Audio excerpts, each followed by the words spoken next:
Welcome to Ida History, the show that digs up the most thought-provoking stories from Idaho's history. Here are your hosts, Jeff Wade and Mark Iverson. Yeah, this is Ida History. I am one of your hosts, Jeff Wade, and sitting here with my business partner slash co-host slash co-author slash what else? Bosom buddy. Only when we're camping. Dread companion. Ooh, Co-conqueror of, well, at least part of the Boise Valley. I don't know. we conquered our own little corners. Yeah, I'm working on my office space just in my house. Yeah. That's decorating my Star Wars memorabilia. Oh, yeah. How's that collection going, by the way? Tell my kids never to even fudge and look at it, buddy. Yep, I bet. My kid's like, but the Rancor's mouth moves up and down. I'm like, I don't care, dude. Don't touch it. It gets worth more every week, son. Don't touch it. You're on eBay every day, aren't you? Looking at those?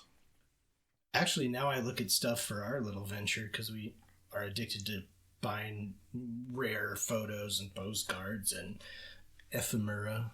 That's actually true because I just was looking on eBay before we started recording, and there's some cool shots of Nampa on there. Anywho, we're not talking about that. Mark, we're talking about the Snake War, right? We are, sir. We are indeed. So we left off last week talking about the Treaty of Fort Boise and how basically it was bullocks. And basically, like, Caleb Lyon was just pulling the wool over everybody's eyes and doing his own thing. But yeah, so Mark did the Treaty of Fort Boise in the Snake War. I guess that's the question I'm trying to ask you. No. I do believe that it led to some people being saved, although through torture because they were starving and, but they did live. But no, it did not end the Snake War. I just, talking about that, I remembered something that, I hit on a little bit at the beginning of the episode, but, we're dealing with these distinct bands and tribes. So making peace with one band doesn't guarantee peace with anyone else. So that's part of the difficulty we have here. So, Mark, tell us what happens next. Okay, so throughout the rest of 1864, there were more skirmishes over in Oregon, but Idaho, it stayed fairly peaceful. The government tried to negotiate more treaties with different bands all around the region. But the citizens of the territory still faced an existential threat from the native population. And so in February, a stage station that ran by the Humboldt Express Company was attacked near Ruby City. That's near Silver City, right? It was shifted, right? Yeah, I think Ruby City was built first, and then for better, area? Access to the mines, and then I think at Ruby City, the winds from the canyon made it so cold that it was better to move it up to Silver. Yeah, so this Humboldt Road, which ran through there, ran from Silver City in Idaho to Chico, California. The station keeper, John McCummins, was killed, as was another man by the last name of Gregory. The only thing that left McCummins was his hat and part of one of his boots. The rest was thought to have been tossed into the Owyhee River. After that, the natives continued their rampage down Jordan Creek, burning houses and running off about 500 head of sheep, plus all of the Humboldt Express's livestock. When word reached Ruby City, 2 companies of men went out to try to find the killers, but returned empty-handed. As snow began to fall, 40 men, dubbed the Ruby City Rangers, went back out to search the mountains. Sorry, I was thinking of the Bay City Rollers. The Ruby City Rangers. Oh, man. Sorry, anyway, all right. That's a name I haven't heard in a long time. God, they rolled, man. They rocked and they rolled, baby. Saturday night. Is that who they are? Yeah. Okay. Sorry. So the 40 men, which we were calling the Ruby City Rangers, they went back out to search the mountain. They jumped a band of natives and killed about 30 of them during an hour-long firefight. The Rangers returned to town just as Ruby City, Boonville, and Silver City were all buried under 8 feet of snow. Yeah, so while the Ruby City Rangers were in action, so were the volunteer soldiers, in response to the complaints by ranchers along Reynolds Creek. Oh, that's a cool place to visit, by the way. Yes. Old school there. Graveyard. Anyway, in Catherine Creek, they were losing livestock to theft, so Captain... Jeez, man.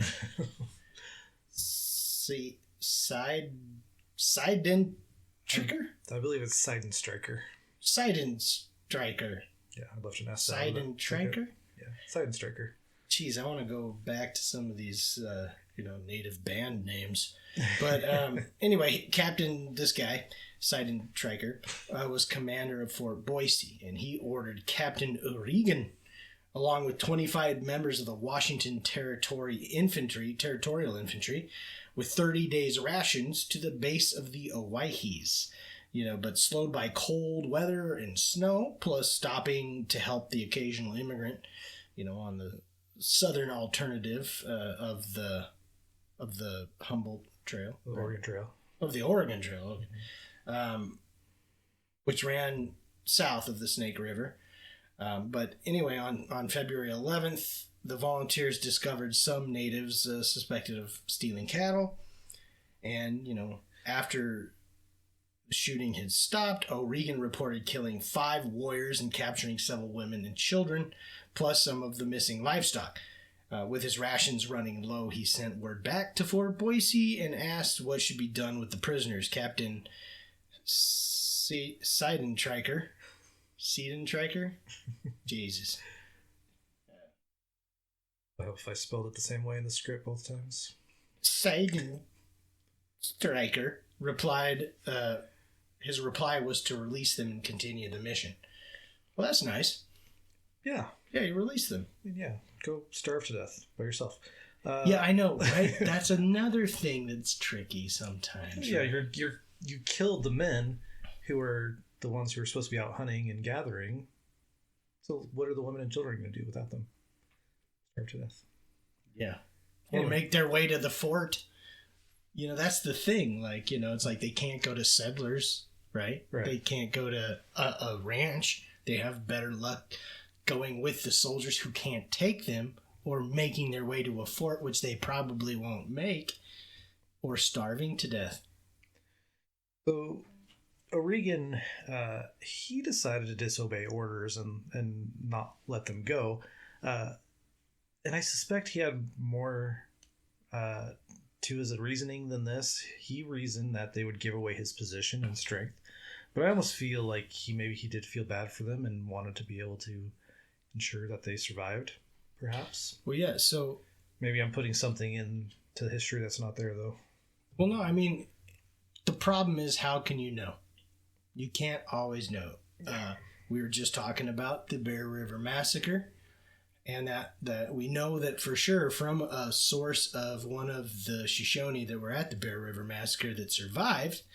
One of the soldiers raised his rifle towards this boy's head 3 times, each time putting his rifle down, and finally walked off, right? And so these are situations where there is a crime going on, but within these horrible situations, people do make the humane decision where they can. Not everybody does, for sure, but there are those who do. But, I mean, we can't always say for sure. Yeah. It's yeah. I'm sure I'll get criticized for that one, but hey, what are we here for, right? To get criticized, that's right. That's right. But we take it in stride. I get pissed at every single one of them. What are you talking about? So anyway, yeah. Instead, O'Regan stayed at his camp on Catherine Creek and sent Sergeant Storin and 4 civilians with 5 soldiers to follow the trail left by the stolen livestock. Sergeant Storin followed the Snake River, where he encountered a village of about 80 Bannock who were in the process of dressing and curing 8 of the stolen animals. Despite being outnumbered 8-1, Storin's forces attacked and fought for about an hour and a half. When the shooting was done, Storn counted 30 dead warriors, and the rest of the camp had cleared out. The volunteers suffered no casualties. Wow. So throughout the spring and summer of 1865, fighting in Nevada had become intense. So that year, at least 180 natives were killed in battle with civilians and soldiers, while 12 white men were lost in the Sagebrush State. Is that what Nevada's called? I guess so. Oh, shit. I always, Bugsy Siegel and gambling is what I always think of, but probably people in Nevada hate that, I bet. But to meet the growing demand for protection on the frontier, 6 companies of infantry were recruited. Named the 1st Oregon Volunteer Infantry, they were garrisoned in forts around the region. There was also quite a bit of a reorganization going on. So General Alvord, who somehow managed to piss off both Unionists and secessionists, was recalled back east, and Colonel Maury took over command of the District of Oregon, which then included Idaho Territory. And so Maury, who had lots of experience by that point, tried to position more troops along the frontier, but his superiors overrode his decision, and this basically was a symptom of a larger problem, being that those on the ground often had a clearer idea. Yeah, man, because I'm like, why not put them on the frontier? That makes a lot of sense. Well, this guy, he had the experience. He was on the front lines before he was promoted, so he knew what was needed. Dude, that's, in a nutshell, what's wrong with all bureaucracy, whether military or government. The people on the bottom that get paid the shittiest know the best. And then you get people like mayors and, I'm not going to slam all mayors or stuff, but then managers. Managers are always the worst. They're the most full of shit. Right. If they're good, they listen to the people below them. It's true. Right? Good but the bad ones, which most are, don't listen to the people below them. You got to trust your troops is what I'm saying. Exactly. You got to trust your troops. Anyway, I digress. So he pissed off all these people, but Maury's out there. He asked for troops on the frontier. But this was a problem that was a larger problem, right? So those on the ground had a clear idea of what was needed to be done, yet basically they were hand-tied by higher-ranking officials, hundreds of miles from the front line, Yep. In some cases that's a good thing, like when, the hierarchy of the Germany, would do that shit and then failed miserably. Sure. That's a totally another theater of warfare in a totally different time period. Right. But kind of to your point, though, to get anything done, the communication had to go through Fort Boise, up to Fort Walla Walla, up to Fort whatever it was called on the Puget Sound, wherever that was at. Pig Fort. Yeah. Steilacoom? Is that what it was? Shit, I don't know. Anyway, so yeah, there was a huge, shitty way to get things done. Too bad they didn't have cellies, Jeff. Yeah. That means something different where I work, but whatever. Oh, jeez. I don't even want to go there, pal. So anyway, meanwhile, while these, decisions by the military were being made, the business interests in the region kept imploring the army for help. Stage lines and cattle operations were being devastated, and the owners of those operations began to beg for better protection along the roads. That protection was very needed, as was shown on the 27th of April, 1864, when a supply train en route to Idaho City was attacked near Olds Ferry on the Snake River. Olds Ferry was between Huntington, Oregon, and Weiser, Idaho. The 40 of their mules were run off, and the freight was ravaged. The train driver gathered up a posse and tracked the natives into a canyon where a short firefight ensued. No casualties were reported, and the natives were able to get away. Shortly after, the stage stations south of Silver City on the Humboldt Road were all burned and otherwise destroyed. There were 3 Germans traveling on the road in the area who were attacked, and one, Henry Floder, was killed. So as a result of the unsafe conditions on the roads, Hill Beachy decided to halt operations of his stage lines, which obviously were a major source of transportation for people and goods in and out of the area, not to mention gold. Gold. In response to the pressure from citizens and business interests of Idaho, the military organized a sub-district of Boise, right? So the idea was to allow for better efficiency and control over military units in the area. Several camps were established east of Boise by Company B of the 1st Oregon Cavalry to protect the immigrant roads.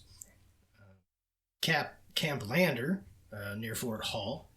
You had Camp Wallace on the Camas Prairie near Fairfield. Oh, we could go there. That's not too bad. No. There's probably nothing there, though, right? Camp Reed, first established at Shoshone Falls. Yes. Ah, shit, the big waterfall. The big waterfall. The big waterfall, the one that's like, is that bigger than Niagara? Niagara of the West. Is it bigger, though, than the Niagara of the East? It's Niagara. Taller, I think, is what it is. Dude, I took my kids there this summer in August, Mm-hmm. and it wasn't shit coming over the fall. I'm like, kids, we got to come back. You got to go in the spring. Yeah, because that's when all the runoff. But then that's when all the people that I don't want to be around are there. Go at night, maybe? I don't know. You can camp there. I'm going to get in a canoe. You can do that, actually. I saw people in the canoes. I'm going to do that. So you're going to go up the waterfall in the canoe? Like a salmon. Yes. Put your back into it, Lincoln. Goddamn it. The hell am I talking about, Jeffrey? No one knows. Yeah. So anyway, yeah. So then Camp Reed, which was established at Shoshone Falls, moved to Salmon Falls.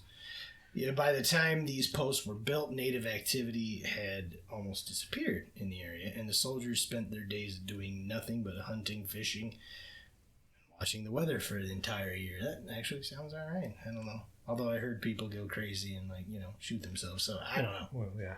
I was about to say I would do that for a year, but maybe not. Well, quite a few people ended their lives at Fort Boise, and that was in a populated region. Anyway. By populated, we mean like 500 people. Yeah, that didn't like you many times. But anyway. Hey, there were prostitutes, though. You know that they help out in times of toughness, buddy. Yes, they do. Yeah. So when they returned to Fort Boise on June 27th, 1866, this is the 1st Oregon Cavalry, right? Mm-hmm. They had not encountered a single hostile native. Mark, did you know there were so many military posts in Idaho? I knew. We found a picture of Camp Lyon, mm-hmm. Camp Three Forks, which is in Oregon. Okay. Camp. Oh, that's right. Yep. It's close enough. Yeah. Actually, I think the Three Forks of the Hawaii is only like 8 miles from the Idaho border, so it's close. Camp Wacky Tobacky. That's a good one. And Camp Man Satchel.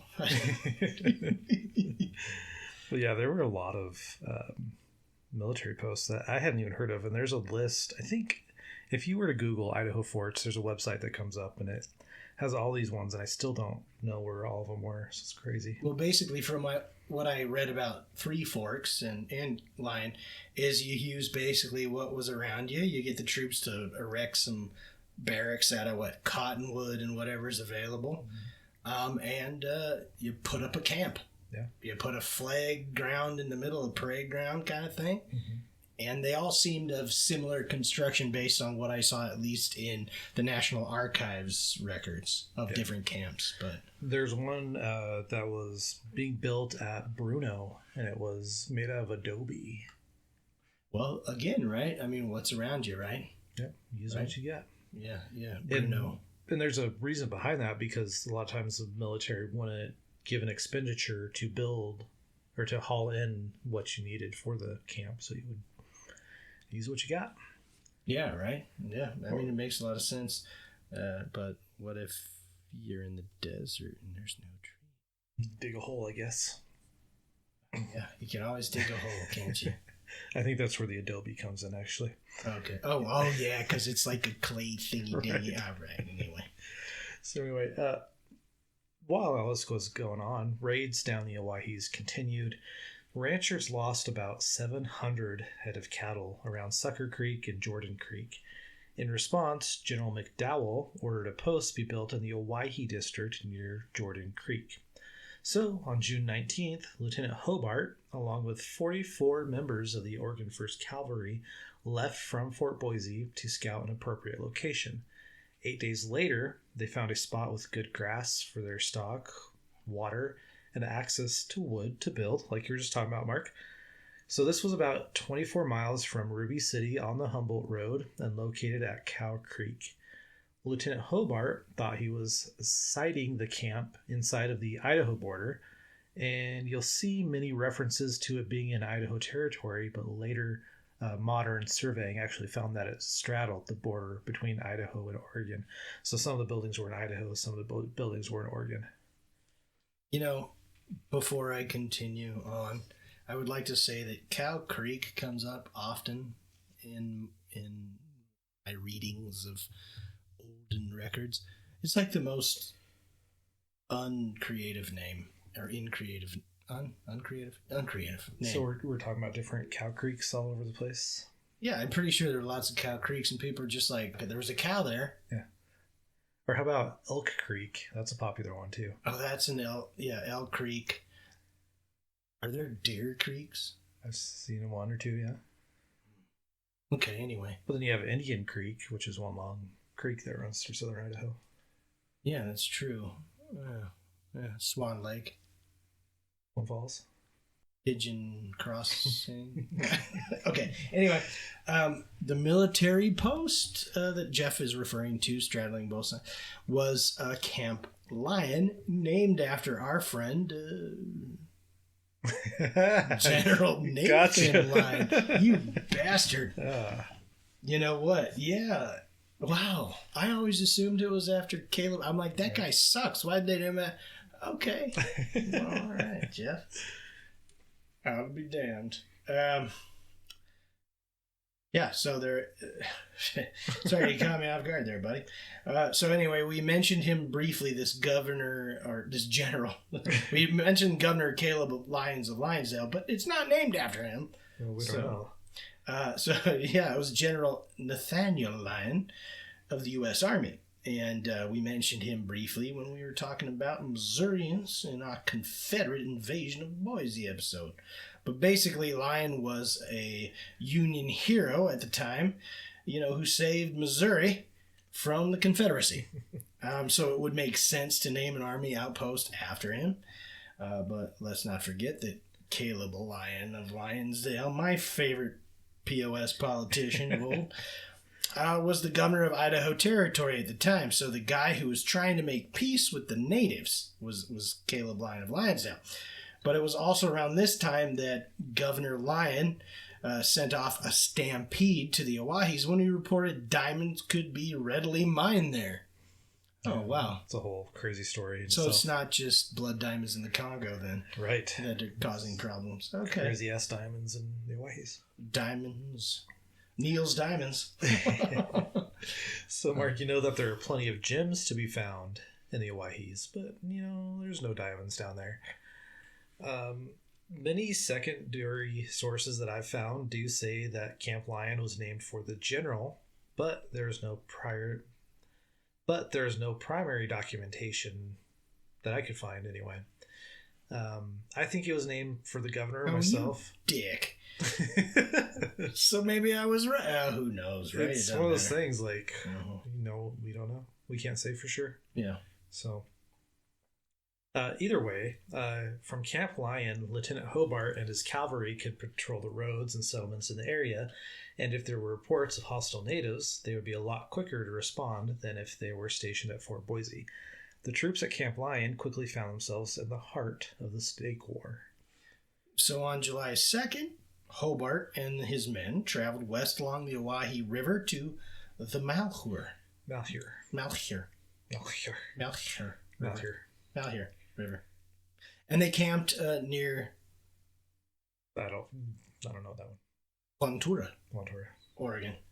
So on the morning of the 9th, the pickets reported natives from Howlick, or Bigfoot, right? Yes, sir. That's what they all called him. and Pony Blankets Band. Also known as Egan.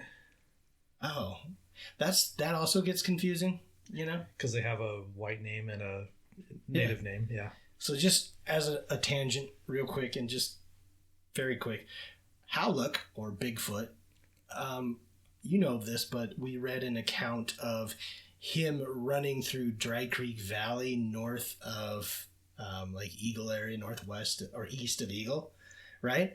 And everybody's like, oh, the feared Bigfoot, and he helped raise a barn. I'm not sure if that's true or not, but like Amish style, like. Yeah, he's like, oh shit, you know what? I'm running away from these hostile, soldiers and militiamen or whatever that are after me. Oh, hey, by the way, I'm going to pitch in and help you put up this barn. Yeah. You know? To aid with the permanent settlement of the white people, right? Right. If we are going to talk about debunked myths, I think that's probably just my gut debunked. I'm going to say that's not true. Yeah, probably. But anyway, although, a lot of these legends do have a little kernel of truth. So maybe... Yeah, I think it's more like he ran by and really quickly with his big feet, he kicked over a barn. Probably like, well. So while we're on the subject, there's a lot of confusion between this Chief Howluck, also known as Bigfoot, and Chief Nampa, as well as Star Wilkinson, who was also a Bigfoot. There's kind of this persistent legend of a Chief Bigfoot who was spotted all the way, from Idaho to Northern California to Southern Nevada, like all over the whole region, in like impossible means that he couldn't be in this location and that location when the reports were made, right? So there's this question of what or who Chief Bigfoot actually was. Was he one person? Was he many different Native Americans who happened to have big feet? Or in the wintertime, Shoshone were known to stuff their moccasins with plant material to keep themselves warm, which would make their feet look bigger. I was going to say, until you said that you know what they say about chiefs with big feet. They wear big moccasins. That's right. Yes. I'm glad you thought of that. Exactly. Jeff, sorry. Where were we? Did I digress? That was yours. So we were still talking about Howluck and Pony Blankets Band moving around. Oh, yeah. So, they're moving around. And Lieutenant Hobart ordered his horses saddled.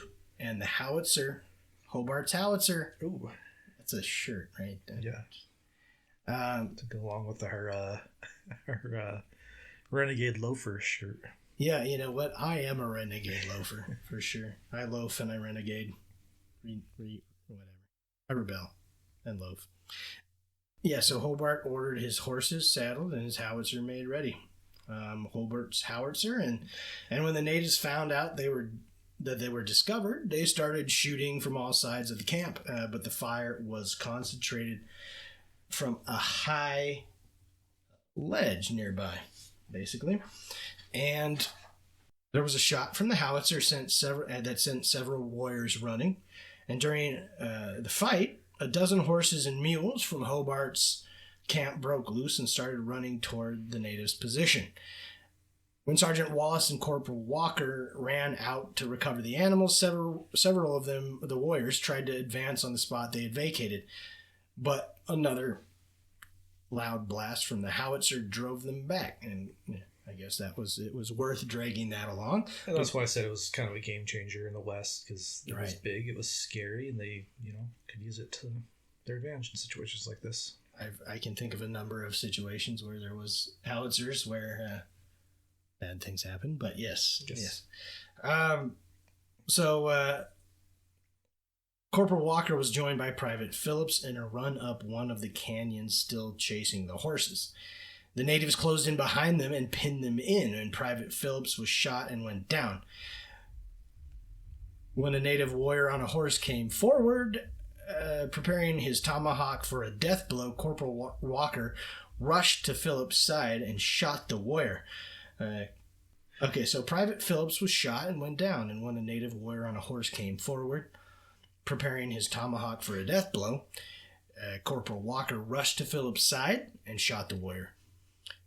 causing the rest of the natives to flee. It was pretty lucky for Philip, right? But Lieutenant Hobart estimated that his troops had been attacked by about 70 mounted warriors, with about another 70 on foot. But this force might not have been completely indigenous.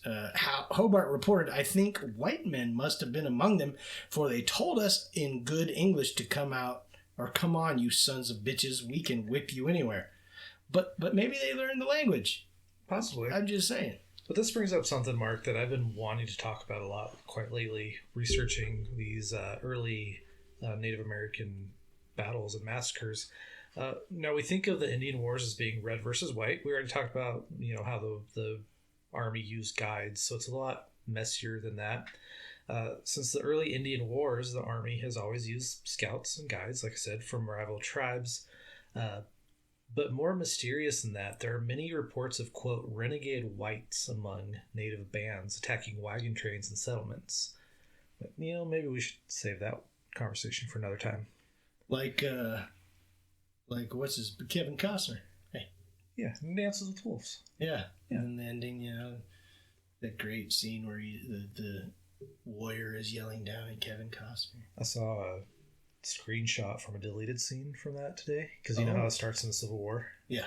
There was a spy balloon that was shot down and caught in one of the trees. So it's like the whole Chinese spy balloon thing. Was that real though? Because they did use them. spy balloons in the Civil War. I know. Did, yeah. Bad place to be, I think. Right. But oh my goodness. So after the fight on the Malheur, Lieutenant Hobart returned his troops to Camp Lyon, but almost immediately left again, chasing reports of more stock thefts. They traveled south from Lyon to Three Forks on the Owyhee River, where they located the cattle along with a small native camp in the bottom of a canyon. A short firefight left the camp scattered and 4 warriors dead. The soldiers captured several bows and arrows, a couple of guns, and several 100 pounds of food, mostly of which was burned. Which, when I read those accounts, I kind of shudder a little bit thinking about all that food that goes to waste. I know, right? When Lieutenant Hobart received the report, he felt that they had brought justice to the killer of McCommons and Gregory, who had been killed at the stage station back in February of 1864. And so it soon became clear to Lieutenant Colonel John Drake, now the commander of the sub-district of Boise, that the Owyhee mines were more at risk than the Boise mines.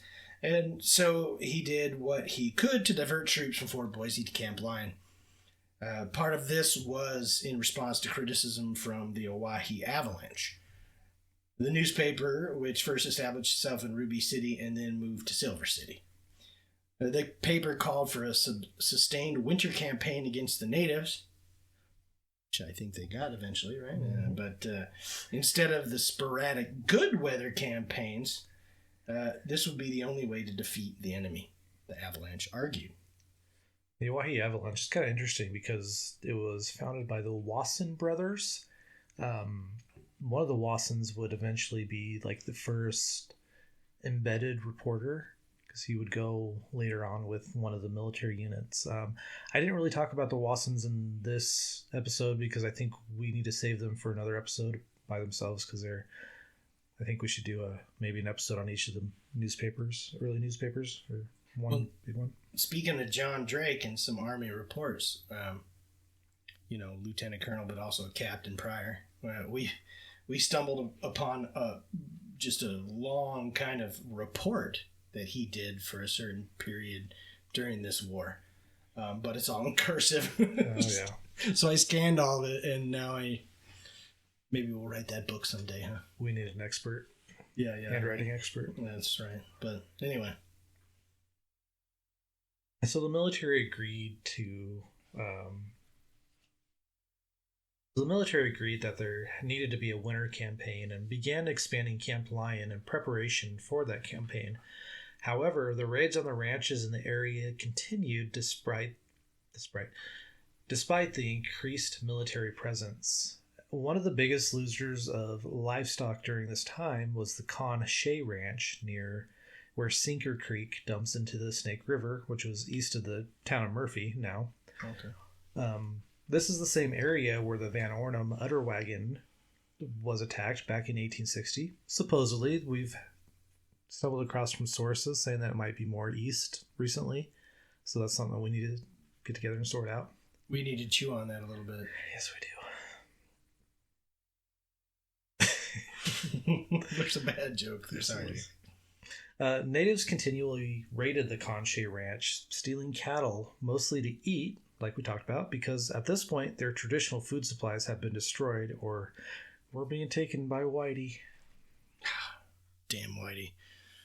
Damn you, Whitey. But the army was not immune to cattle thefts either.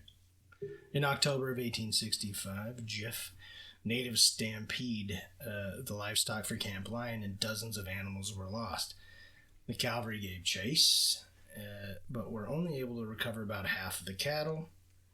The avalanche was not kind to their coverage of these types of events, and especially critical to the Army's ability to fight the enemy.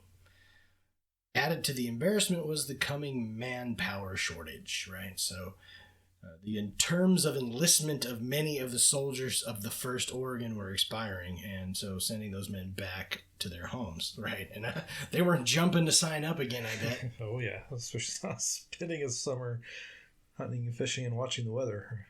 Yeah, right. More like hacking it through the sagebrush, starving, being shot at, sniped at by, people that don't like you. Exactly. But luckily, that whole other war that the U.S. was fighting, we call it the Civil War, that had ended the previous spring, so that freed up some of the regular soldiers to replace these volunteers. The 1st Battalion of the 14th Infantry boarded a ship in New York that October, and they sailed around, or they actually went through Panama, I think is what I've read. At the time, they had to portage through Panama, so they would sail to Panama, carry their boat over. That's right. I was like, the Panama Canal wasn't around there, Jeff. This is prior to the canal. Yeah. Still faster than going around the Cape, right? Yeah, can you imagine, though? Hey, you got to pick up your boat and walk across this freaking... And actually, I think at the time they had... they were able to, canoe and stuff, because there was always water passageways, but not large enough for an actual ship. Sure. So they arrived in California, and then they traveled to Fort Boise by road. Among these troops were many former Civil War soldiers and veterans who decided to join the regular army, including one guy named Anthony McBride, whose story is told in our book, Murder, Mayhem in Boise, available from one of our fine sponsors, Pearl House Collective. Love the Pearl House Collective. Yes, while we're on the subject, Mark, why don't we take a quick commercial break and we'll come right back. Sweet.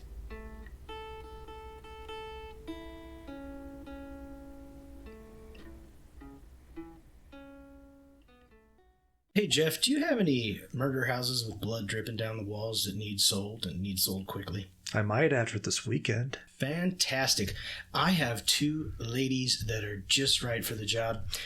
Melissa Call, my friend and fellow Washingtonian, and Kara Harwick, Eagleite from Eagle, Idaho. They've teamed up, and they're a member of Birch Leaf Real Estate out of Eagle, Idaho. And these ladies can sell your home quick, whether somebody's been murdered there or not. To learn more, go to www.birchleafgroup.com or reach Melissa or Kara at 208-254-0490. Jeff, I'm not sure you're aware, but we're in the history business. Oh, yeah? The Ida history business. And we go to lots of historic sites, and we always talk about how best to preserve them. You got any ideas? One way is 3D scanning, and there's a great company based right here in Boise, Idaho, called Datum Tech Solutions. Do tell. Datum Tech Solutions can sell and rent survey equipment and construction technology such as total stations, GPS location tools, drones, and 3D scanners. They also train people how to use them. Mark, these services are used by general contractors, mechanical and plumbing companies, architects, engineers, public safety organizations, and historical societies. So if you want to know more about Datum Tech Solutions, visit their website at datumtechsolutions.com. Hey, Mark, I'm trying to find a book. Do you know any bookstores in this area? I do, Jeff. Right in downtown Meridian, soon to be a brick-and-mortar store coming in 2023. It's called Pearl House Collective, and it's a woman-owned, independent bookstore featuring big stories from the small presses. We can appreciate that. Sounds great. And, you know, Pearl House connects you with dynamic, enriching texts that you'll want to share with your family and friends. And Pearl House hosts the Banned Book Club of Boise, where community members read recently challenged and banned books and discuss them nicely. So join the community online at Pearl House Collective and at Boise Banned Book Club.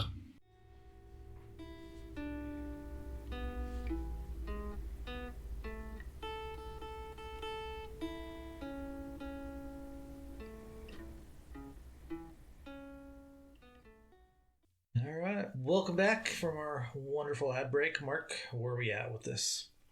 So basically, you know, the Civil War veterans that joined the regular army, including Anthony McBride, is mentioned, or really not just mentioned, focused upon in one of our chapters written by my friend Jeff Wade, is in our book Murder and Mayhem. But anyway, these troops are coming over. You know, they're now in the Oregon Territory, Fort Boise, Idaho Territory, wherever the war is going on.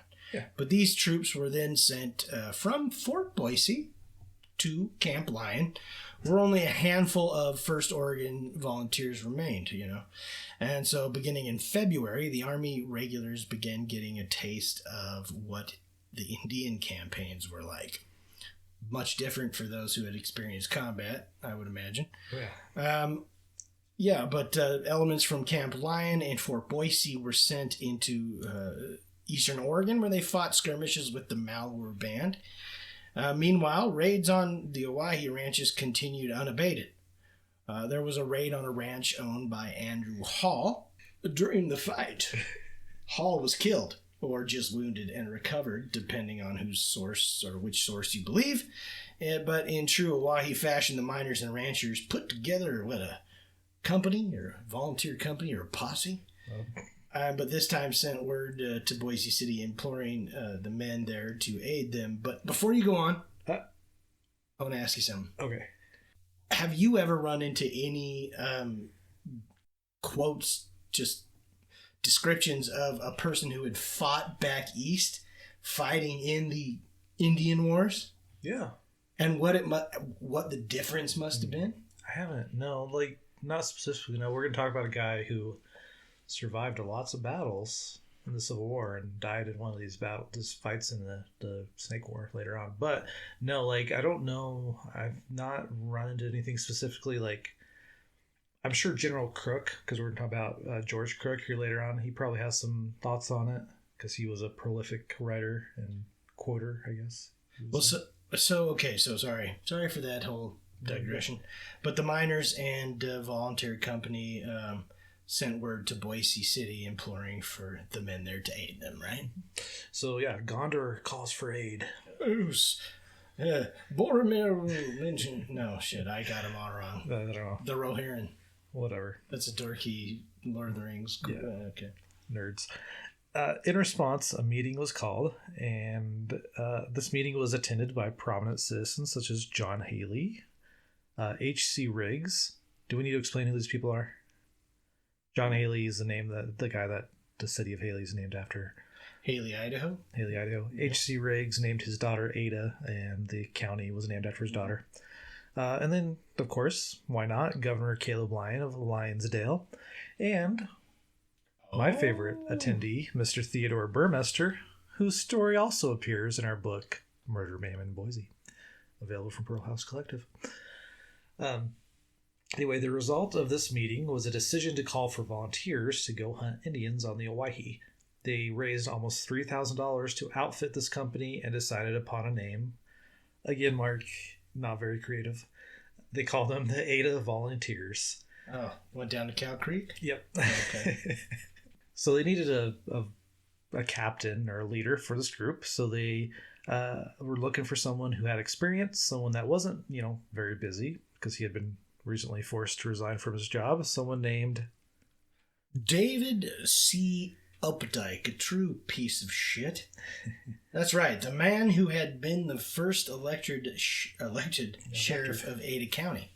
The disgraced former lawman had fought with Standifers Rangers back in '63, so he was a natural choice. Again, if you want to know more about that, check out my book, British Lion, Just Stand Earth and Knights of the Golden Circle, available now on Amazon.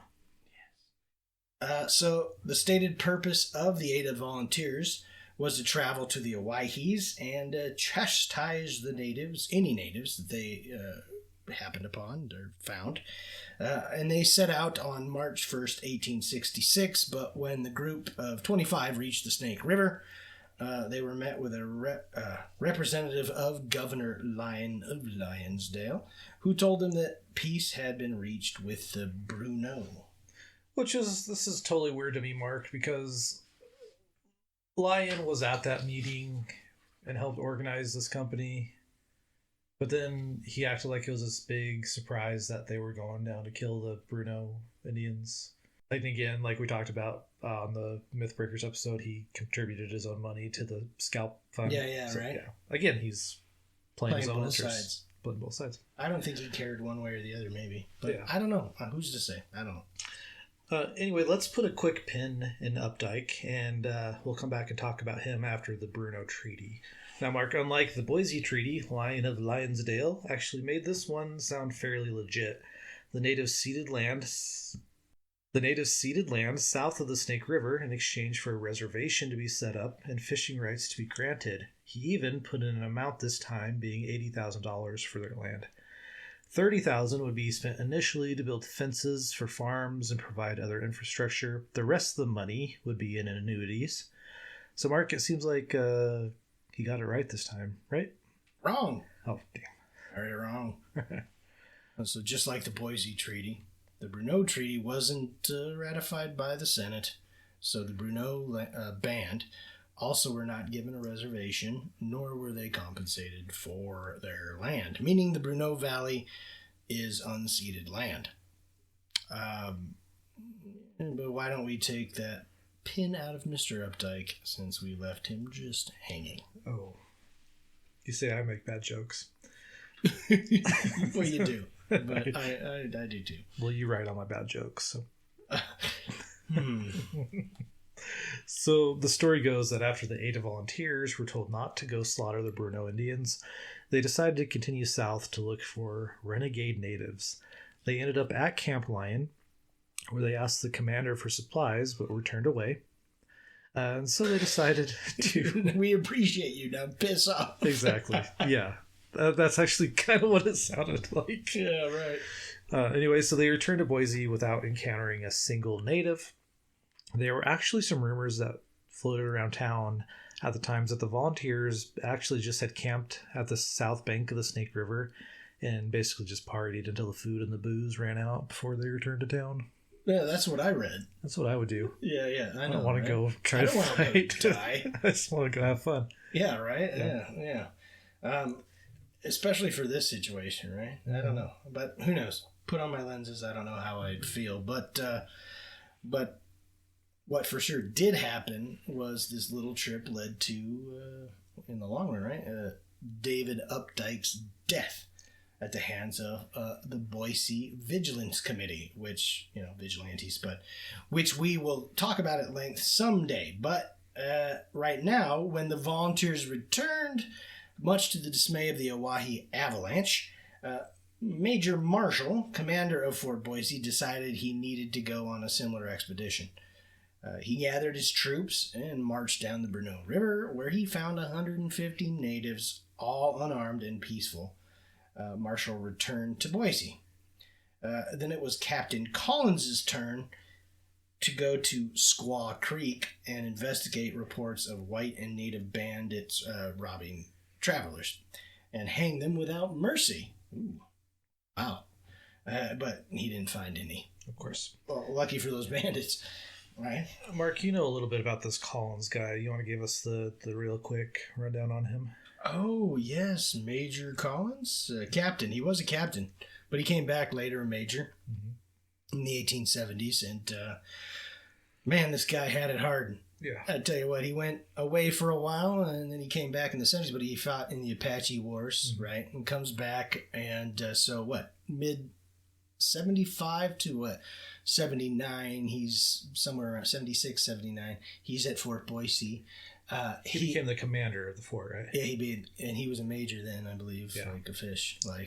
But so long story short, his son had died. Daniel had died in 1865 or 5 in Boise, buried at the Fort Cemetery. I don't know what he died of, but then so the major comes back eventually, and in January of 77, 4 of his sons die in 1 week of was it Scarlet fever? Scarlet fever, yellow? No, scarlet fever. And, his daughter gets it, but she lives. And his wife, they move the daughter and another child to another place. And the major stays on, though, after burying 4 of his sons with the 5th. And he stays on. They're there still. The pain must have been unbearable, but he continues on with his service. And right where there's a road from the fort that goes on to Mountain Cove Road by the baseball fields. In that area, he is in an ambulance with a General Green that wasn't really a general, and another man of illustrious status. The horses are spooked by some sheets, flapping in the wind on a hanger, and these men jump from the wagon, and the major, Patrick Collins, hero of the Civil War, falls, and when he jumps off the wagon, hits his head on a rock. The burial reports and the death reports say that he died of a concussion, essentially. And he's buried up at the Fort Cemetery where it was moved to in 1906-7, buried right next to his sons up on the hill. Right. So, that's one of those true tales that I think a lot of people don't know when they drive by Fort Boise, go to the VA, whatever. Yeah. That, right up there, I know some of them died at home in the commandant's house, which dates back to 1863. That the heartache that happened there, but this was the Major Collins. So that story is in our forthcoming book called Haunted America, Ghosts of Boise? Haunted Boise. Is it Haunted Boise? Haunted Boise. So, Mark, the spring of 1866 became the most deadly time for civilians in the Snake War. Captain White, the commander... I don't know why I have that capitalized like that. Yeah. Captain White, the commander at Camp Lyon, wrote to his superiors that it was impossible for him to keep up with all of the raids in the area. Every time he received a report, he would send out a patrol, but the natives would cross the Owyhee River and they were gone before the troops could do anything. Attacks on the station houses on the Humboldt Road also intensified. In just a few days, they stole almost $15,000 of supplies. That's an $1866, Mark. Wow. And equipment from Hill Beachy's stage line. Then they destroyed the ferry at the Owyhee crossing and shot the ferryman in the arm. So this actually brings up something that was interesting. You're talking about these station houses along the Humboldt, right? There's actually first, I have it on my computer, but a first-hand account of a woman, a school teacher that's coming from California, and she's coming up towards Boise. And on the way, she describes what she saw. And she says she saw a native attached to a post and missing his head. Oh. She also says that when they came to a station house, they had come across basically a coach or a wagon that had been attacked. And there was an injured man inside that couldn't be moved. So soldiers were coming back for him, or some sort of group of men with guns. And she went to this station house, and there was a man there with all sorts of basically his limbs were all broken, and he had been attacked. The horse had fallen on him, but he was laying there in ice. And she eventually makes it to Boise, and she stays at the Idaho Hotel, and the roof leaks all over, and she had to lay there with another family because they only had one room left. Wow. Yeah. Right? Isn't that fun? You see all this, you get to Boise. Yeah. To teach kids, that's all you want to do, and then you get leaked on by this room. God. But yeah, so anyway, it was dangerous out there. It really was. Yeah. Like, I don't think we understand that. Like, if you walk outside your door today up in the foothills, all right, well, maybe you get bit by a snake or something. Yeah. And at worst, a cougar jumps on you and mauls you violently. But back then, if you went too far out into the sticks, you might get shot. Yeah. Or worse. But anyway, I don't know. It was just a very interesting, these documents from the day and age. We see a lot of Westerns that are like this, where it's just this crazy. Like, Mark, you still haven't watched 1883, have you? No. Oh my God, you need to watch that show. But I have read Blood Meridian by Cormac McCarthy. Yeah. If anybody wants a happy read, don't read that. Right. But yeah, like, it's Idaho, like, this area really was the Wild West at the time. Like, all these movies, like, that's what was happening here. Like, I don't think people understand that. Yeah. I mean, Idaho gets overlooked, but, it's like Tombstone this, Deadwood this, but I'm like, geez, go to Idaho City. Yeah. I mean, shoot. Go in a ravine near Camp Lyon. I mean, it's like, anyway, I get your point, for sure. Yeah, anyway, Jeff, unfortunately, this increase in war activity happened to coincide with a large migration of Chinese miners. The Chinese miners were basically they're coming to Idaho. Some of them are coming straight from China. Recruited here by Chinese contractors. Yeah. But others had been here, work on the railroad, right? And so, they're kind of looking for another way to make some money, if they hadn't made enough. And so, yeah, they're here. They come over here desperate, right? For the most part. So what I read, or what I understand of what's going on, is that the Chinese weren't allowed to have mining claims. Yeah. But they could pay like a $10 Chinese tax to be able to pick through the tailings of a mine or something like that. Is that? I also read that a lot of them didn't pay that tax. They just went and mined. They went and mined, but also they would buy claims straight from the miners, right? Yeah. So I don't know it's probably just like, here you go, handshake. But again, these were claims that were already picked over, mined. Yeah. So those white miners that are moving on, or whatever. They're like, oh, great. Yeah, get a little scratch here. And then those Chinese miners worked their asses off. They did. Little speck here and there. They would toil for hours and hours and days and weeks and years just for this stuff. Yep. So, yeah, that was going on. And so, but since many of them could barely, afford to make the trip, a lot of these Chinese were left without the means to purchase weapons to defend themselves. But the Paiute War band operating in the Owahis, in the spring of 1866, had found themselves in great supply of guns after their raids on the stage stops, right? So this further emboldened them. And so a group of these Chinese miners, 50 of them, were attacked on the Humboldt Road near Camp McDermott in Oregon. And so on May 19th, 1866, another group of 50 were attacked by 200 natives under Chief Pony Blanket, or as you told me, Egan. And so only one of the Chinese persons survived. The rest were found mutilated by the natives. Their miners' picks, which certainly were purchased in the hopes they could find gold, were stuck through their skulls, and the rest of the equipment was destroyed, and the horses ran off. Another attack, this time on a group of 300 Chinese, occurred a day or so later.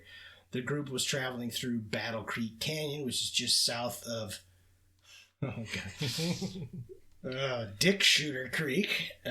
You're welcome. Oh, okay. I have a million different ways to joke about this going through my head, but anyway, just south of Dick Shooter Creek. Those the people who called it Dick Shooter Creek had to have known with it, right? I hope so. Yeah, okay. I hope they did. When they were attacked. Anyway, to die on Dick Shooter Creek.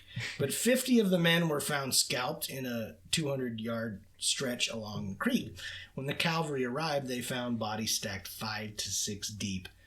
The soldiers pursued the enemy without any luck and returned to bury the bodies. Later, Chinese miners from around Idaho went to the site and buried their countrymen in a mass grave.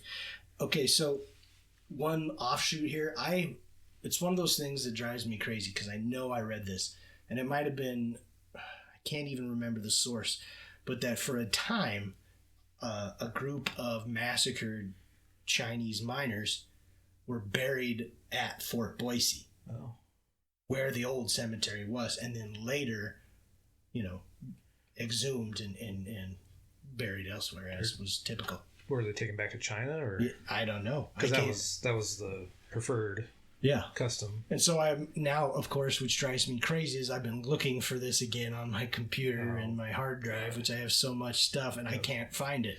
I hate when that happens. I know. Anyway, I don't know, but so that was a typical thing. Yeah, so it's kind of amazing. All these Chinese miners from around Idaho went to this site to move and bury their countrymen. Yeah, I feel like if these were white people, then the Snake War probably would have been well known, or at least this massacre would have been. Oh, for sure, yeah. So the largest civilian slaughter of the war led to the largest military engagement of the war. When Major Marshall received word of the massacre, he led his troops from Camp Lyon to the Three Forks of the Owyhee River, which is just about 7 miles west of the Idaho border in Oregon. Approaching the west bank of the river, the soldiers observed a native camp.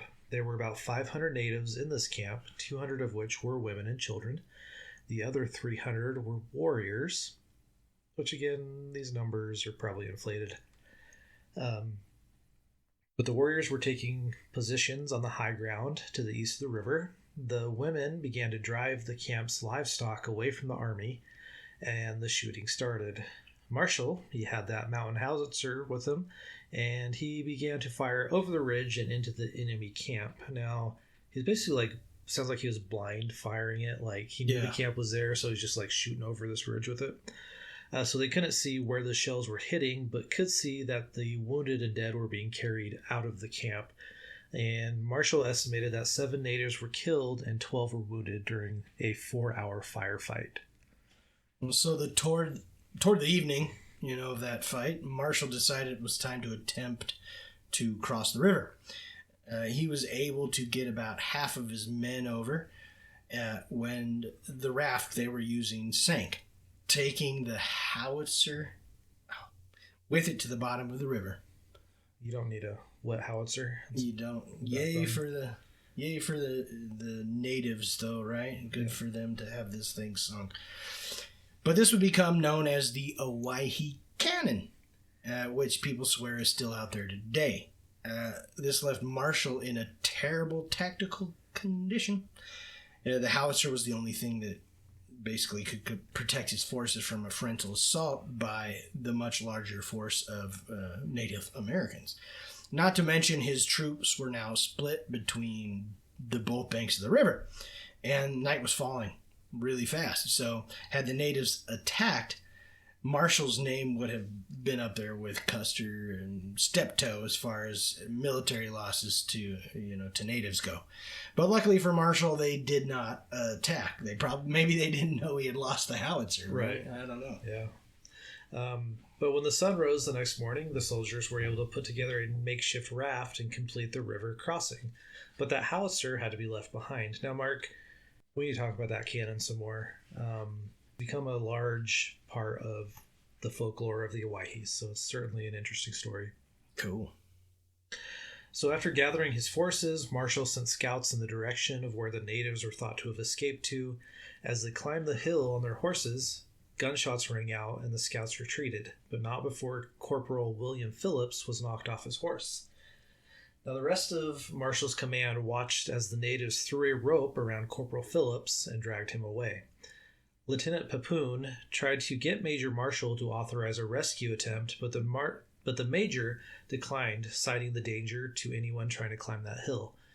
Phillips was the only casualty of the Battle of Three Forks, although Michno in his book mentions that when Major Marshall gave orders to return to Fort Boise the next day, 4 of his men were left behind. Now, I couldn't find any more information on these 4 men anywhere. Do you know whatever happened to poor Phillips? They don't know. They assume that he was just probably raped to death. I mean, murdered. Jeez. Yeah. I don't ever hear it end right for people like that in that situation. Oh, yeah. Wasn't he the same guy that was saved earlier? Same name. I don't know if it's the same guy, though. Okay. Phillips, common name, right? Wilson? Sure. So, seeing that the military was still failing to protect them from the marauding band of natives, the citizens of the Owahis once again took it to the field to do the work themselves. So, ignoring Major Marshall's pleas to not get involved, the volunteers left Silver City on June 22nd. They were well supplied and ready for a long campaign. So they elected Isaac Jennings, a Civil War veteran, as captain, and they headed off to the South Fork of the Owyhee River. And on July 2nd, at a place called Sihuio, or willows growing all in a row, was a Paiute band camped in a box canyon. And as they were resting, repairing equipment and digging for potatoes, the volunteers attacked from a hill to the west. The Braves held off the volunteers while the rest of the band moved to the rimrock. And when the sun went down, the warriors came up with a plan. So what they did, Mark, was they withdrew into another nearby canyon. In the morning, the volunteers realized that the natives were gone. So Jennings ordered his men to follow the trail, but several of the men decided it was probably a trap and left the command. The rest of the men went into the canyon, and sure enough, Admiral Akbar was right, and it was a trap. That's a Lord of the Rings and or Star Wars reference in one episode, Mark. What do you think of that? I love it. I mean, Admiral Akbar. Yeah. You know, I mean, I don't think he gets enough credit. He does. The crustacean general. Yep. Or admiral, sorry. Something like that. Yeah, anyway. He knew what he was talking about. Yeah. Anyway, the Paiutes closed in behind the white men.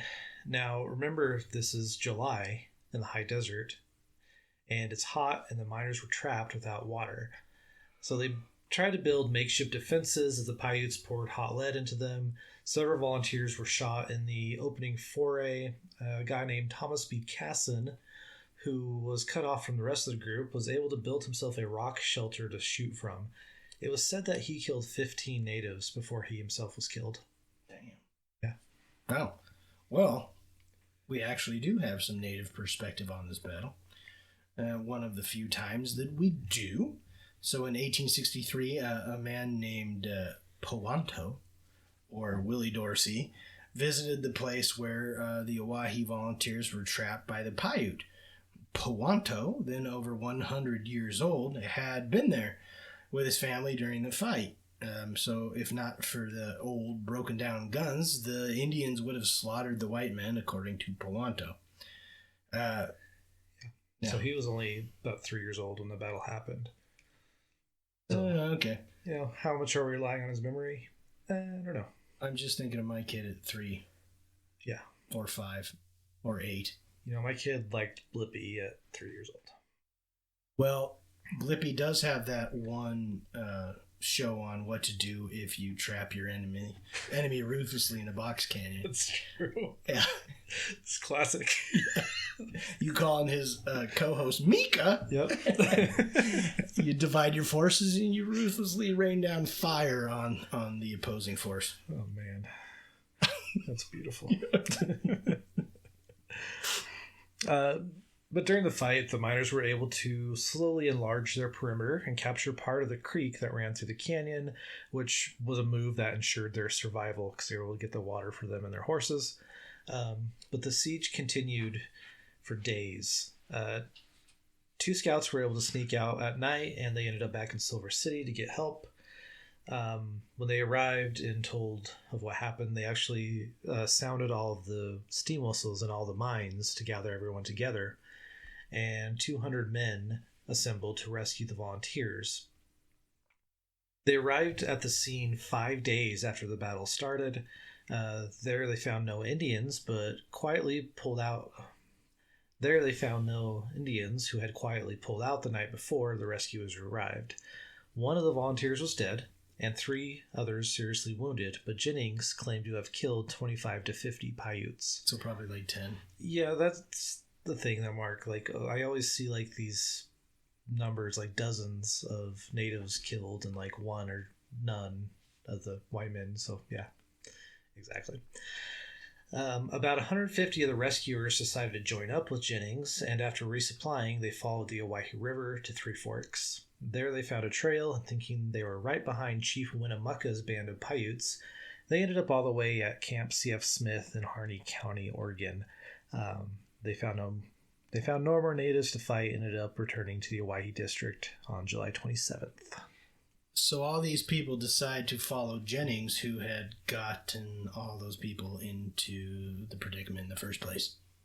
Sounds good. I didn't say they were smart. Well, I guess, it's the only game in town.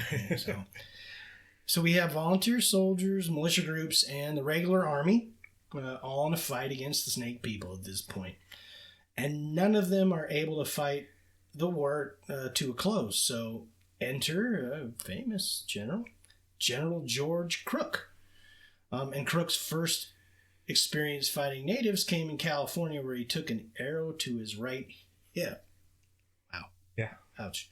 Yeah. The surgeon thought better than to pull out the arrowhead, so it remained in Crook's hip for the rest of his life. I can't even imagine how that would feel, having an arrowhead embedded in your hip for all of your whole life. I know, like, can you imagine if it was like in a joint area?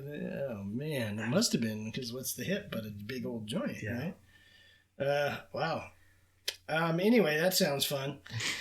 So when the Civil War broke out, Crook was sent east as a colonel of the 36th Ohio Volunteer Infantry, and he participated in battles such as Second Bull Run, which was the bad one. Right. I mean, it wasn't fun at the first one. I'd been there, man. Look. First one was a picnic. Yeah, well, literally. Yeah. Yeah, right? Get your bucket of KFC. Yeah. Watch the colonel. They literally, like, from the cities, they went out to watch this battle. And then when the Confederates started to win, they all ran away. Yeah. And when I went, I was lucky enough to go there, and people were quickly like, oh, crap. This is bloody and horrible. I don't like this. Yeah. I'm out. Yeah. But anyway, so he also fought at South Mountain and Antietam, and he was involved in a lot more, but we're trying to keep this brief, right? Well, but his final Civil War battle would be at Appomattox Courthouse, where Robert E. Lee was forced to surrender his army. Crook was noted for his bravery and distinguished himself during the war, and he was brevetted Major General. But after the war, like many officers of his rank, he was reduced to lieutenant colonel. Mm-hmm. Right? Yeah, so a lot of the officers that had been given a brevet or a field promotion, obviously they couldn't sustain that in peacetime, so they were reduced in rank. But Crook's quote on this resonates with me. He said, quote, "I regret to say that I learned too late that it was not what a person did, but what he got credit for that gave him a reputation, and on the close of the war gave him position." So I guess working for the government never really does change, Mark. I guess not, right? Look at old George Armstrong, Custer, right? Yes. Old George. Well, actually, I heard that guy was quite ballsy, but whatever. Yeah, and actually, Custer, I think, was in the same predicament at the end of the war. His he went down reduced to lieutenant colonel, too. And then went back up. But when he died, he was lieutenant colonel. Oh, yeah. Right? Yeah, maybe. Anyway, it doesn't matter. It doesn't matter. He's dead. That's right. So it worked out for him, right? Yep. So on his way from California to Boise, Crook's stage driver actually pointed out the location of one of the Chinese massacres, calling it a, quote, Mongolian picnic, and gave all the gory details of the brutal event. Damn. Yeah. So Crook arrived at Fort Boise on December 11th, 1866, and took command of the sub-district of Boise. Just a few days after he arrived, however, word of a raid near the mouth of the Boise River arrived. Which, remember, we're not supposed to be having conflict up there, right? Yeah, Anymore. right, exactly. Either way, though, Crook, he grabbed his toothbrush and a change of clothes and set out with a company of cavalry, intending to return to Boise in just a few days, but it would actually be 2 years before he got back to Fort Boise. Well, that's a lot longer. I don't think he knows how to schedule his time very well. No, he was overwhelmed, I would say, by the situation. Kind of like this podcast. This is a big one, right? But unlike his predecessors, Crook was very active and involved in his command of troops. He completely changed the approach to the war. Before his arrival, the Army would campaign in the summer and garrison their force in the winter, going out only to respond to attacks. But Crook took the fight to the natives during the winter. He was also the first to widely use native scouts to help find the enemy.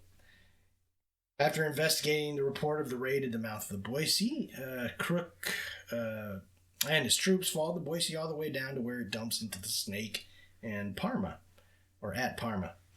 Ignoring complaints from his men about the hard march and violent snowstorms, Crook then went south to the Owyhee River. About 20 miles west of Camp Lyon, they came upon a camp of Paiutes under Chief Howlook, or Bigfoot. So as the soldiers approached this camp, Chief Howlook decided to make a stand against the force, which was only about half the size of his own, which would turn out to be a fatal mistake, as the fire from the cavalrymen was deadly accurate, and every one of Howlook's mounted warriors were shot down, forcing the fighters on foot into the rocks, where they played hide and seek with the soldiers for several hours. Sergeant Lawrence O'Toole, Mark, do you know this name? Lawrence of Arabia? O'Toole. Oh, no, I haven't. Okay. So Sergeant Lawrence O'Toole, after supposedly engaging Howlook himself, wound up with 2 arrows in his back and died from his wounds 2 days later. This was after surviving 28 battles during the Civil War. Dang. Sergeant O'Toole was taken back to Boise, where he now lies in the Military Reserve Cemetery. That's why I thought maybe you would have known his name. Okay, look at Sergeant Lawrence O'Toole, Lawrence of Arabia, played by actor Peter O'Toole. That's where it came from. It's all connected, Mark. Yeah, it is. You know what? Okay. You know what, though? Sergeant O'Toole, 28 battles, right? I still say the poorest schmuck out there was Sergeant Peter Vogel, right? Who we mentioned in our book, Murder and Mayhem. Because he fought in all these battles in the Civil War, too. Almost as much as that. And he gets shot outside a brothel in Boise in 1869. So I'm just saying. I'd rather be shot outside a brothel than out in the field. Yeah, well. He was shot by a gentleman of the Confederacy, Tracy, William Tracy. That's true. Anyway, I digress.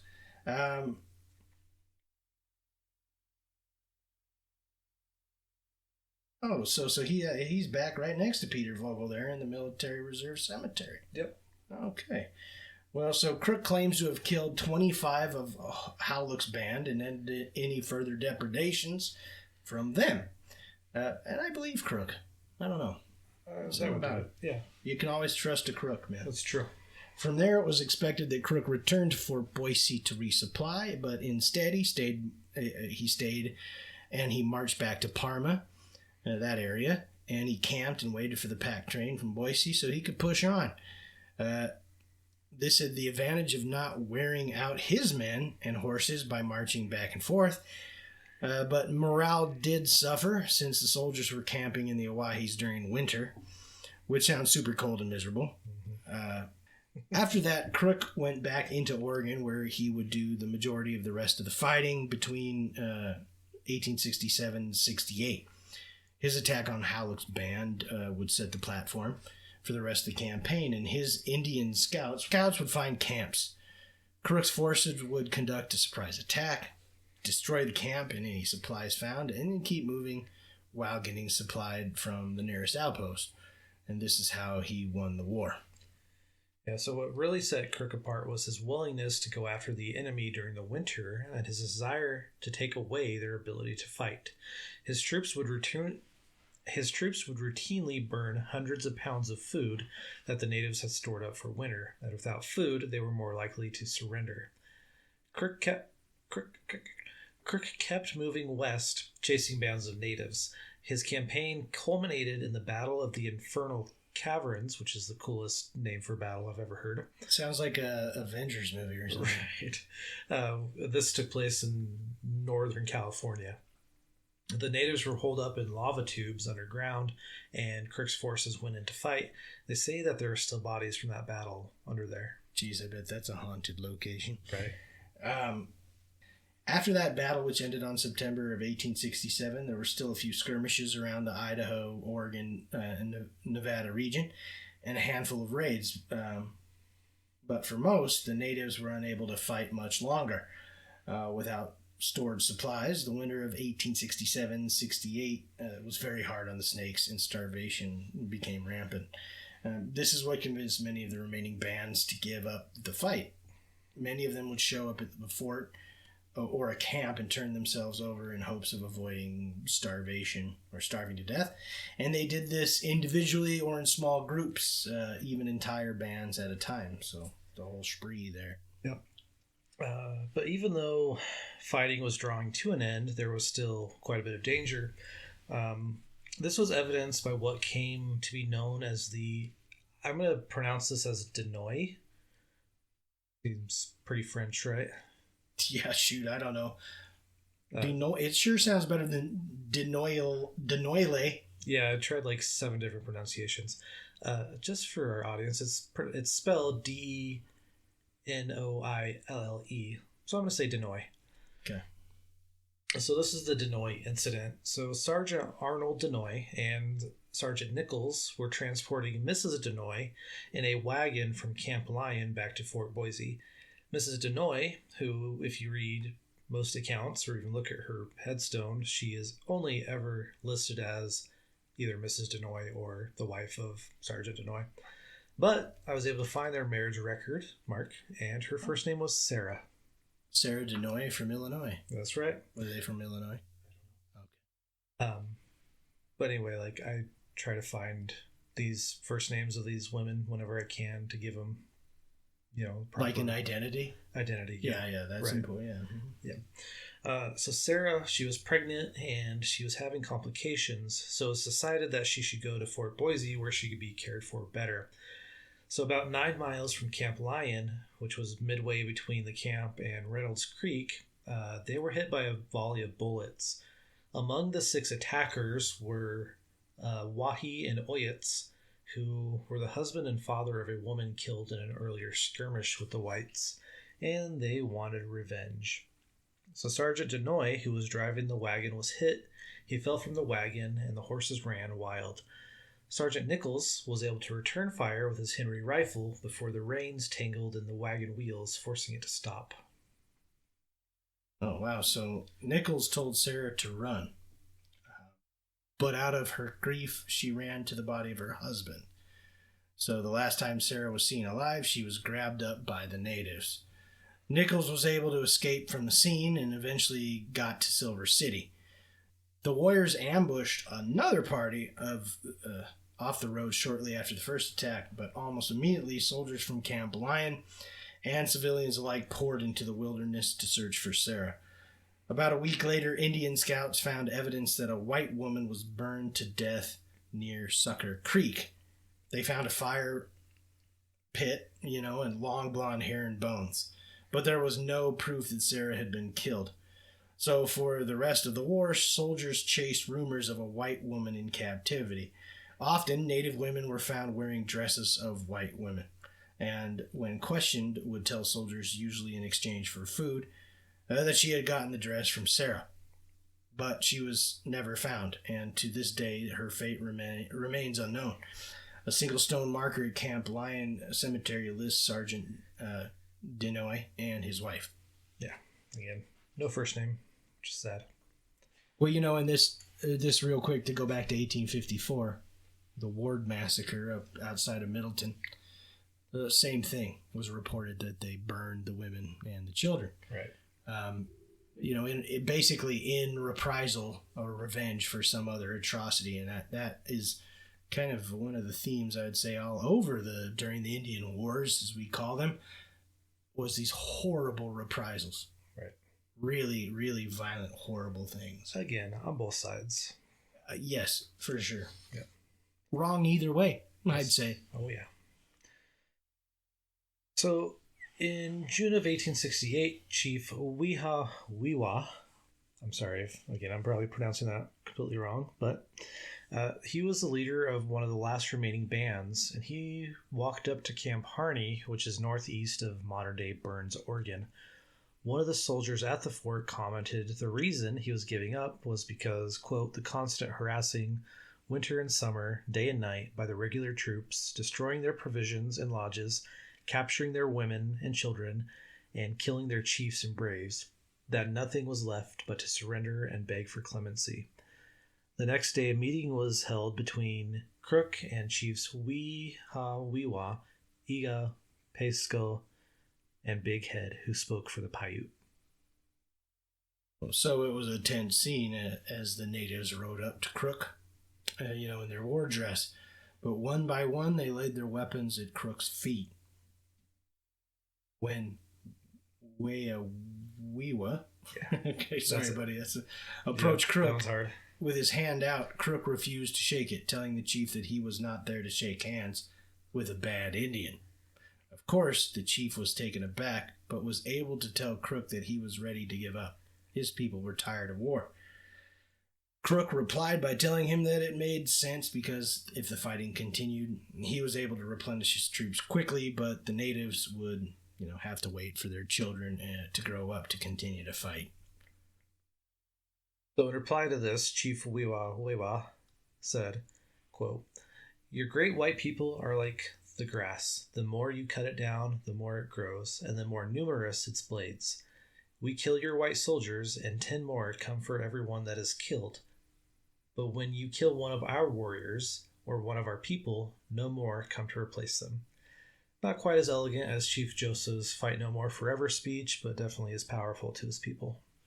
Yeah, so the day after the Great Council, Crook wrote to Idaho Governor Ballard, the only thing I fear now is that the men will commit outrages on the Indians in retaliation. If this thing can be controlled, I feel satisfied that the bloody scenes of the last 4 years are at an end, and we will have a permanent peace with the Indians. So, a month later, the members of the Eastern Shoshone and Bannock tribes signed the Fort Bridger Treaty of 1868. This created the reservation at Fort Hall. Among the signers was Chief Washakie, who had signed the 1863 Fort Bridger Treaty. And after that, things were mostly peaceful until the Bannock War of 1878. So, and like we said at the beginning of the first part of this episode, the Snake War has the legacy of being the least known Indian war, yet had the most casualties out of any of them, at least out west. So, Mark, why do you think we don't really talk about or know about the Snake War that much? Well, I think first and foremost it was you had the Civil War going on, right? You had the entire focus of the nation pretty much geared that way. I also think, just the geography of the area didn't necessarily allow for huge battles, right? Right. I'm trying to think of the Apache War. Mm-hmm. I can't think of any huge battles that happened there, right? Right, but the Apache War is fairly well known. No, and that's true. Yeah. Oh, well, actually, I countered my own point there, didn't I? Yeah. It's frustrating, isn't it? Yeah, I mean, really, I think it's the Civil War. Civil War, definitely. Like you said, that was the attention of the nation at the time. And then, of course, the Snake War lasted a couple of years after the Civil War, but you had Reconstruction going on. You had the assassination of the president. You had President Johnson. Yeah, after Lincoln. Yeah, Johnson. Yeah. Come to the presidency, you had Reconstruction. And then Yeah, there were no large battles. I mean, we talked about the Infernal Caverns. We talked about the Battle of Three Forks. These were probably the larger battles. But again, these were in remote areas. You had, during the Battle of the Infernal Caverns, you had that newspaper reporter I mentioned briefly. He was there on scene for the Owyhee Avalanche. But it doesn't seem like the news stories out west were picked up a lot, because they were occasionally picked up by the eastern newspapers, but not as often as you would think. Well, during the Civil War and even back to the Revolution, right? When you look at American history too, I mean, there's a book called The West and All the Rest, and it's basically about what was going on during the Revolution, but out west. And same thing with the Civil War is we tend to turn our gaze, even when we're looking at the past, towards the east in these periods, which makes sense. But these huge monumental things are going out here that would shape the country, right? Because if this was to continue to go on, homesteading wouldn't have been successful in the area. Irrigation, all these places we are now would not have been, possible.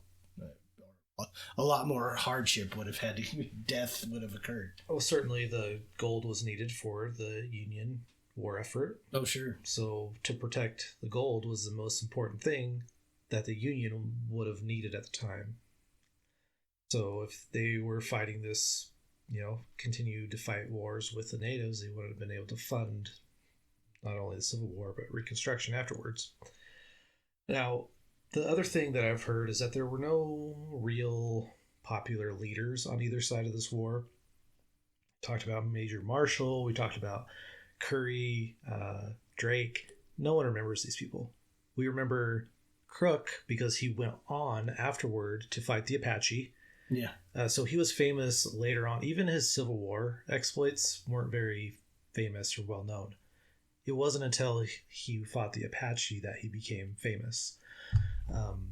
On the other side, you had, we talked about Washakie, Egan, Howluck / Bigfoot, and then we talked about Chief Winnemucca.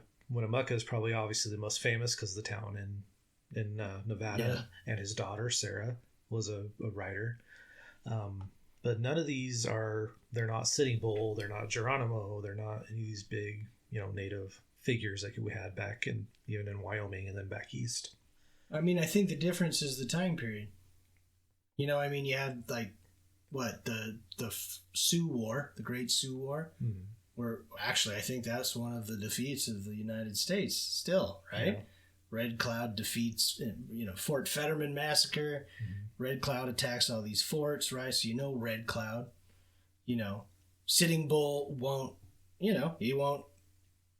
he won't sign the treaties, give up with Red Cloud later on. And so basically, he's known because I think also the Sioux were powerful in the sense that they could, at least for a while, have staged battles with, the army out west to a certain degree. And I think, if the Shoshone and Paiute and Bannock were concentrated more in one geographical area, we would have had that. But again, like we talked about, they're so spread out. But yeah, and that confuses things too, because you get the introduction of the horse, and the Eastern Shoshone become different, more similar to the culture of the Comanche, or not the Comanche, the Cheyenne or the Sioux, right? The Comanche, Plains Indians. Yeah. And then you still have the peoples that are hunter gatherers more, right? Yeah. And hunter gatherers I mean like on foot often.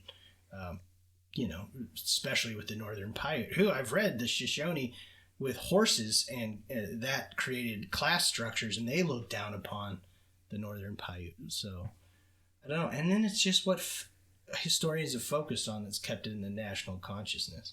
Yeah, maybe. I don't know. But at the time, I think Civil War. Yeah, that was a big one, obviously. Yeah. So, Mark, just really quick, I kind of want to talk about who was right, who was wrong, or can we really say who was right and who was wrong in this type of war? I mean, we're historians, so we try not to judge either way, but, you know what I'm getting at. Yeah. I mean,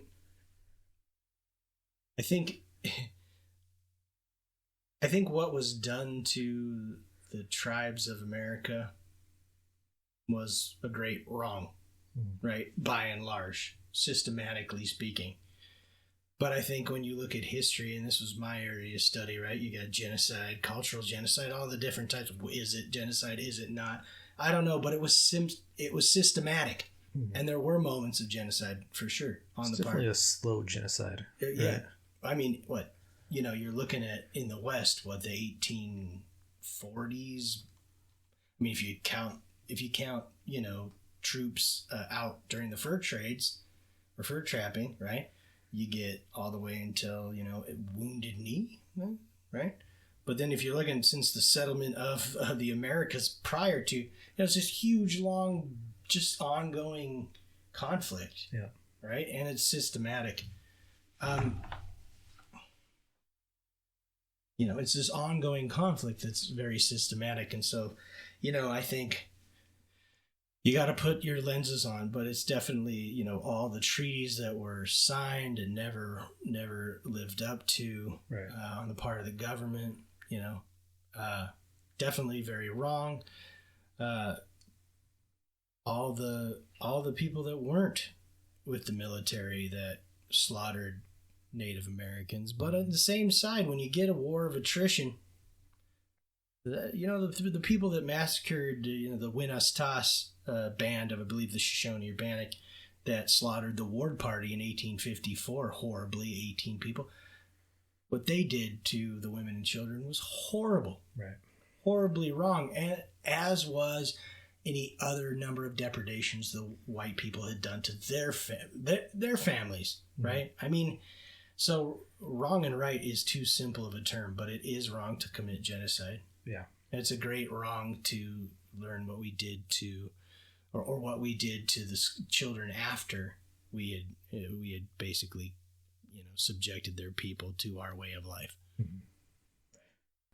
Well, I mean, people are coming into America because of the ideals of America, right? And after the revolution, right? You're France and America, they have these ideals they live up to, right? Yep. Democracy in its form then, right? And so people come to America because they have hopes and dreams, and they are desperate. Right. Running away from oppression by the English, right? Yep. So the Irish. Then they come here and, then they're still oppressed and impoverished here. To get their start, they have to go and they grind right up against Scots-Irish, right? All in the first frontier, right? Kentucky area, right? Yep. Daniel Boone. You know what? They're running up against desperate people fighting for their land. And so it's just like you get desperation, a fight over resources and dreams of the future, finally getting a comfortable life, or remaining, digging your claws into the life that you love and have had for generations as the native peoples in. You're bound to have violent contact. Yeah. And you got desperate people, and then you got people that want to exploit those desperate people. Oh yeah. And the whether business interests or what they are. We're talking about the Chinese, and a lot of the people who brought the Chinese over were Chinese people, and they screwed them over. Exactly. Yeah. Exactly. So the truth, as much as we even try to make it to this day, is never as simple as black and white. And that's my opinion. I'm sure some people get pissed at me for this, but yeah, I mean, the Indian Wars are infinitely complex, and they're way too. But in the end, America, as a government, as a people, as a nation, committed great wrongs against the tribes of the Americas. Yeah. So, All right. Yeah. All right. Cool. Not cool. I mean, not cool. Not cool at all. But you know what I mean. But good talk. Good talk, Mark. So, All right. You got anything else on the snake war? No, but this podcast has been fun because we've probably been canceled, Jeff. Yeah, lost our podcasting license. Yeah, we've been canceled now. We shared our opinion too much. Oh, no. Okay. All right. With that, with that, we'll go ahead and say goodbye. Just a quick reminder, we're going to be off the air probably for the next 2 weeks while we write some more episodes. I don't think y'all understand how much work this thing takes to get done. All the research and the writing. Especially this one. Editing. Yeah, this one was very convoluted and difficult. All Jeff, man. Yeah, thank you, Mark. Anyway, so in the meantime, make sure you follow us on Facebook, Instagram, TikTok, and actually go to our website and sign up for our newsletter, and then we will let you know when our next episode drops. Thank you for listening, and we will see you next time. Later. If you want to get a hold of us, send an email to info@idahistory.com. Follow us on Facebook and Instagram at Ida History. You can visit us on the web at idahistory.com. Ida History would like to thank our listeners, sponsors, and contributors. If you want to know how you can become a contributor, go to idahistory.com/podcast. Please consider giving us a rating and review on your podcast app. I'm Tom Hart, and this is Devil's County. Small town's too small for me. 55 set me free. The small town's too small for me. Bound for the city of